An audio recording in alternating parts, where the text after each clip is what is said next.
Последние новости из Туркменистана. Читайте нас в Телеграме и не забудьте подписаться. В нефтедобывающем Туркменистане остро не хватает топлива. Нехватка горючего наблюдается уже несколько лет. Перед АЗС скапливаются большие очереди. И если в Ашхабаде проблема не так очевидна, то в вилаятах и в отдаленных этрапах дефицит бензина и дизеля заставляет людей отправлять телеграммы самому президенту. Но в стране, добывающей собственную нефть и перерабатывающей ее, не хватает еще и керосина. В конце 2024 года ситуация стала настолько критической, что чуть не привела к приостановке полетов гражданской авиации. Вот строки из письма генерального директора Ашхабадского аэропорта Мурата Суханбердыева в адрес госконцерна «Туркмен» нефть от 2024 года. Информируем вас о том, что по состоянию на 3 июня в распоряжении международного аэропорта Ашхабада керосина марки ТС-1 осталось 2500 тонн.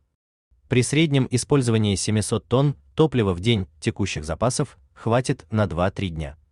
Чиновник сообщает, база нефтепродуктов в Аннау вовремя не снабжает аэропорт керосином. Это может отразиться на безопасности полетов и привести к нарушению расписания рейсов. Судя по всему, из той критической ситуации каким-то образом удалось найти выход. До отмены рейсов не дошло, но в корне проблему с обеспечением топливом не решили. Полгода спустя ситуация повторилась. 16 декабря письмо руководству Туркменнефти пишет уже заместитель начальника агентства Туркменхава Елары Сулейман Дурдыев. Он сообщает, что в связи с увеличением числа рейсов и для удовлетворения спроса на керосин со стороны местных и международных авиаперевозчиков, обслуживающих Ашхабад, ежедневный средний расход топлива достиг уже 850 тонн. На момент написания письма в резервах столичного аэропорта керосина оставалось всего 728 тонн, то есть менее чем на один день. Доподлинно неизвестно, что приводит к дефициту топлива в аэропорту, но проблема, по информации источников Туркмен Ньюс, актуальна и по сей день. Лишь с долгим обменом писем ее временно удается решить, да и то только тогда, когда она доходит до крайней точки.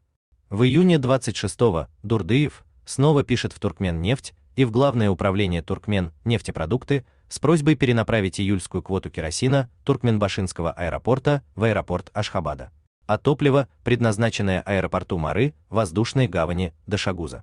Ответа на эту просьбу пока не последовало. Источник Туркмен Ньюс в государственной службе Туркменхава Елары говорит, что авиационное руководство страны уже устало решать вопрос со снабжением керосина в ручном режиме. Он рассуждает, цитата, «Ключевая проблема состоит в том, что обе отрасли, авиационная и нефтяная, сильно зарегулированы государством.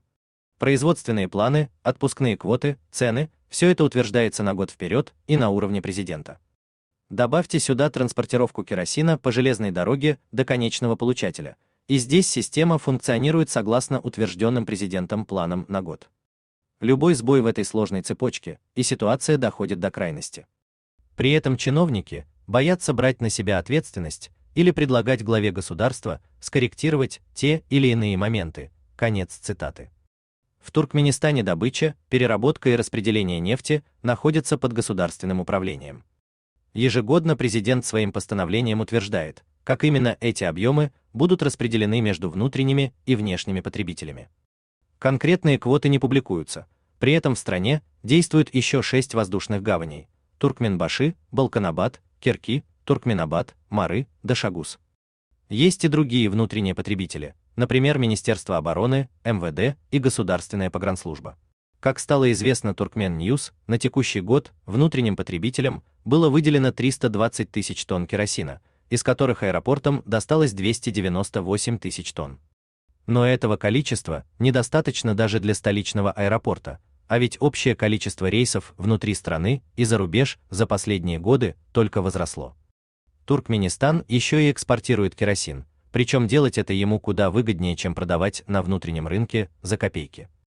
Общие объемы экспорта авиационного топлива из Туркменистана также не раскрываются, но судя по публикациям об отдельных сделках или направлениях, они составляют как минимум несколько десятков тысяч тонн в год. Получается, Туркменистан пытается совмещать жесткое внутреннее планирование с продажей топлива за рубеж с помощью рыночных механизмов, и не справляется страна как раз с внутренней частью. Даже на базовом уровне математика не сходится, а ведь есть еще непредвиденные обстоятельства, такие как, например, спонтанные поездки за границу Гурбангулы Бердымухамедова и его дочери Агул-Джахан Атабаевой. Отец и дочь летают на разных самолетах, а в последней поездке в США у Аркадага там сломался самолет, за ним из Ашхабада отправили другой правительственный борт. Поддерживаемый страховой запас топлива для таких случаев явно недостаточен. Есть и потери из-за приписок и хищений, которые не являются секретом для высшего руководства страны, но остаются неискоренимыми и неучтенными.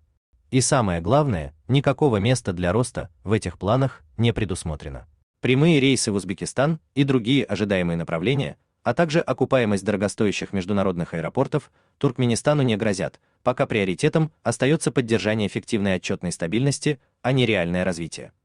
В августе 2025 года Полат Бердыев, житель поселка Этрек Балканского вилаята и родины добычи туркменской нефти, отправил телеграмму на имя Сердара Бердымухамедова.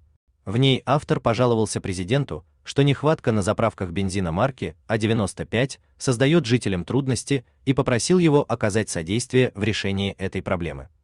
Однако проблема, по информации источников Turkmen News, наблюдается и по сей день, причем не только в Балканском вилаяте, но и в других регионах Туркменистана.